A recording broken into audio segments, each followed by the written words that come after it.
In a dramatic escalation of American asylum policy, the Trump administration, the US government, is now enacting one of the most, I don't know what you'd call it, but this is, I don't know. It's hard to say. I want to say callous. I really do. Let me just tell you. U.S. is now sending asylum seekers across the Arizona border to Mexico to await court hearings 350 miles away. This is, in my opinion, a bureaucratic workaround to basically be like, you're not going to be getting asylum in America. So first, the Remain in Mexico policy, in my opinion, absolutely makes sense. All right, the general idea is if you come to the United States, you apply for asylum, you wait in Mexico until your court date. And this is because most people do not have legitimate asylum claims. And it's especially if they're coming from third nations. I think that's from other countries. I think that's actually the rule. If you come from a country through Mexico to the US, you got to wait in Mexico. It makes sense. Okay. If you're fleeing Guatemala, you're in Mexico, you're fine. I was just in Mexico City. It is beautiful.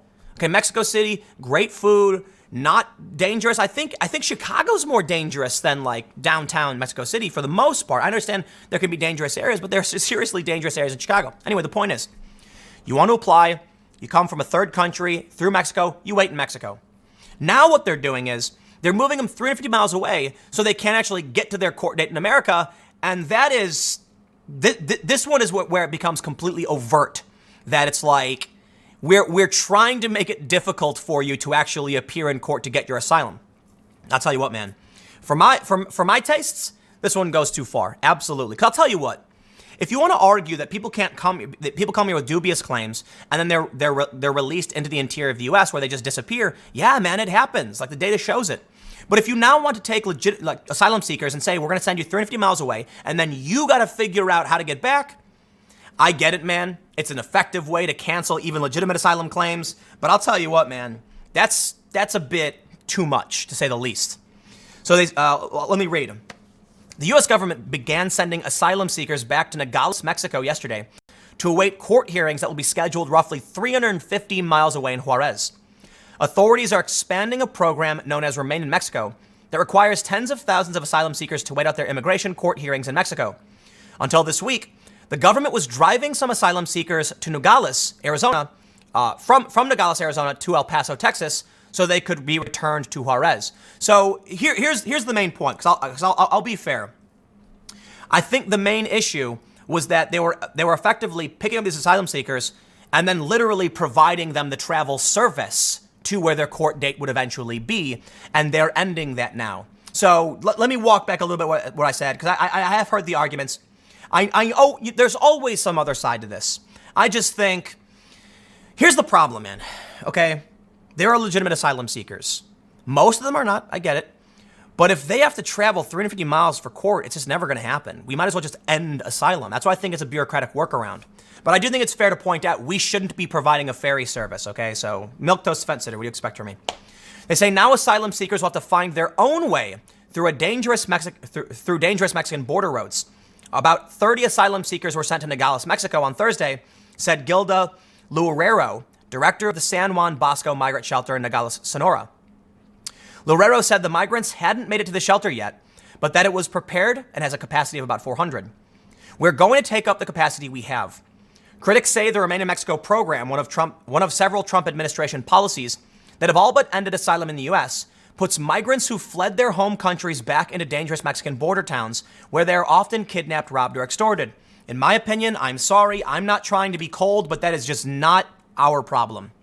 Listen, man, we want to help asylum seekers. We want to help refugees.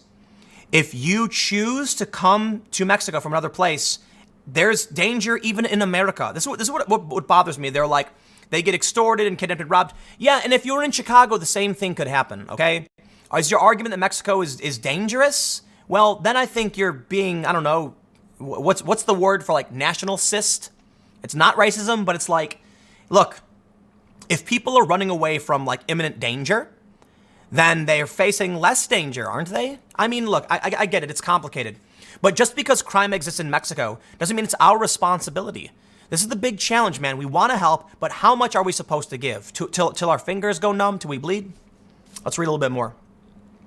They say a human rights first report released in December documented at least 636 public reports of violence against asylum seekers returned to Mexico, including sexual assault, kidnapping, and torture.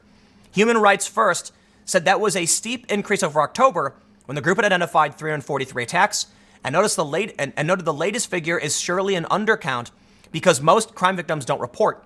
The government calls the program Migrant Protection Protocols. Nogales is now the seventh border crossing through which U.S. authorities returns migrants to Mexico to await court hearings. The policy was introduced in January 2018 in San Diego. More than 56,000 people were sent back to Mexico by the end of November, according to Syracuse University's Transactional Records Access Clearinghouse. Of the more than 24,000 cases that have been decided, only 117 or less than 1% have been granted asylum or some other form of relief, allowing them to stay in the United States. So I'll stop here. I'll make this point. This is why I'm like, let me first make this clear. The story's been a bit confusing to me from the get-go because I'm wondering, it's like, are they picking them up in El Paso and then driving them 350 miles? That makes no sense. The issue is that they're apparently driving them from Nogales to Juarez or to El Paso or whatever, where they can schedule their court hearings where the court hearings will actually happen. If they're in Nogales or in some other area, that's where they're getting dropped off. Well, that's too bad. The other issue is if majority, 99% of these cases are not approved, it stands to reason that we would err on the side of saying, look, you're not getting status here. Okay, I think it's particularly troublesome that people who are from, say Africa or South America skip over all of these other beautiful countries to come to America. I do not believe it. And then when we see that only 1% actually get it, makes sense to me that they're not legitimate claims. Let me stress one point. When the migrant caravan crisis was in full swing, there was a story from Vox.com, VOX. They said that one of the migrants traveling was interviewed, and the reason they came to America was because they said they missed Buffalo Wild Wings. Apparently, they had illegally entered the U.S. before, they were kicked out, and they were coming back. They were deported, now they're coming back. I'm sorry, Buffalo Wild Wings is not a reason to cite for getting asylum. And I know it's unfair to take that one anecdote, but I'll tell you this, man. A lot of these people interviewed were talking about luxury. They were talking about America for the American dream, not because they were fleeing violence or danger. This is the important context you need to understand when we talk about what's going on with Remain in Mexico. Only 1% are legitimate. Now, here's my concern, and why I would say, like, I didn't want to necessarily say callous, but look, man, 117 people out of 24,000. Those 117 people are individuals who need to be treated as such, and herein lies the big problem. It is better that 10 guilty persons escape than one innocent suffer. Ben Franklin even said 100. It is better 100 guilty persons escape than one innocent suffer. I personally believe it is worth hearing 24,000 cases if it means we're going to save the lives of 117 people, because I believe one individual is priceless. There's no value you can assign to a human life. And if there are legitimate people who need our help, that just means we got to do a good job to make sure these illegitimate claims are stopped and disincentivized. So here's the thing. To an extent, what Trump is doing with Remain in Mexico will disincentivize those who have illegitimate claims and help clear the way for those who really need the help. I do not like it when the left argues like, Trump is, being cold to a certain degree, because I do agree, like I said, to a certain degree it is callous. But a lot of these people act like we should literally just let everybody in. No. There are legitimate people who are afraid for their lives, LGBTQ people who will be murdered in their home countries, and we need to protect people. It's what good people do. But we are being exploited. So, you know what? Let me read a little bit more. They say U.S. authorities have lauded the program, saying it's helped to significantly reduce illegal border crossings. The Border Patrol apprehended just over 33,000 people along the southwest border in November, compared to 144,000 in May, when border crossings peaked. In a statement, Acting Department of Homeland Security Secretary Chad Wolf said the program has been an extremely effective tool. I am confident in the program's continued success in adjudicating meritorious cases quickly and preventing fraudulent claims. A 3-judge appeals court panel heard arguments October 1st in San Francisco on a lawsuit filed by the ACLU to block the policy. The court has yet to rule. So let me make this one thing clear, and I'll wrap it up. I'm a bit confused as to what they're trying to argue. But if it's true that the U.S. government was providing a ferry service to the court hearings, that should not be. Sorry, no dice. If it's true that Americans are putting them as far away as possible, that is cold as cold can get. But I think it's actually, because I was listening to one of the interviews and they said something like, ICE or CBP should not be providing a taxi service to these migrants so they can attend their court hearings. It's up to them. And it is. You know what, man? There's no simple answer to how we save lives and help people and avoid exploitation. And that's the big back and forth. I would be willing to bet a substantial amount of money that 99% of conservatives are totally in favor of legitimate asylum claims. I'd be willing to bet you go to any Trump supporter and ask them, if somebody was facing, execution or assassination due to their like race, gender identity, religion, do you think they should be allowed in?